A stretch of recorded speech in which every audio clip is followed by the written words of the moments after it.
Walk a Mile in Their Shoes released a report today regarding key issues within Maine's child welfare system. Kadichi Lawrence has more.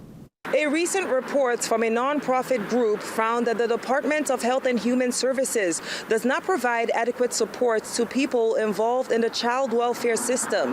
The report further outlines critical issues within the system, including excessive focus on family reunification and caseworker burnout. I hope that the department will take it serious because it came from people who work for them. Bill Diamond is the founder of the Walk a Mile in Their Shoes. The beauty of this report and identifying these problems and solutions is that it does not require, most of these do not require new legislation. Diamond says improving the system requires supporting foster parents who are often afraid to voice their opinions. Many of them are leaving.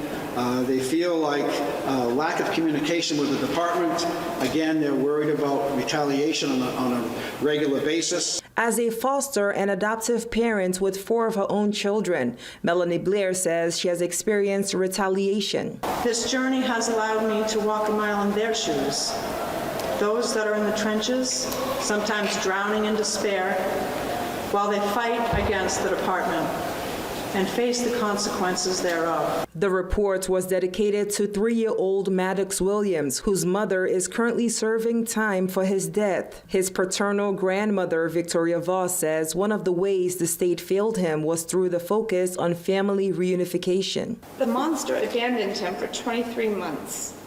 Abandonment alone was enough to ensure Maddox's safety by staying with me. Reunification should never have been a factor in my grandson's case, as in many others. Caseworkers are frustrated, foster parents are frustrated it's an ideology to reunite no matter what. Senator Jeff Timberlake recalls being at the State House last year, advocating that no more names be added to the list of child deaths in the system. I'm sad to report that since then, another 48 children who have had some involvement with the Department of Health and Human Services have died in Maine. Last week, the Government Oversight Committee shared their concerns with DHHS Commissioner, who admitted there should be some system improvements within Maine's child welfare system. Well, when you don't admit you have a problem, you can't fix it.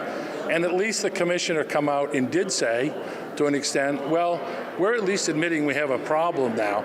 So that is a step in the right direction. Maddox Williams would be alive today if they did not push him back into his mother's home. Kadichi Lawrence, WABI TV5 News, Augusta.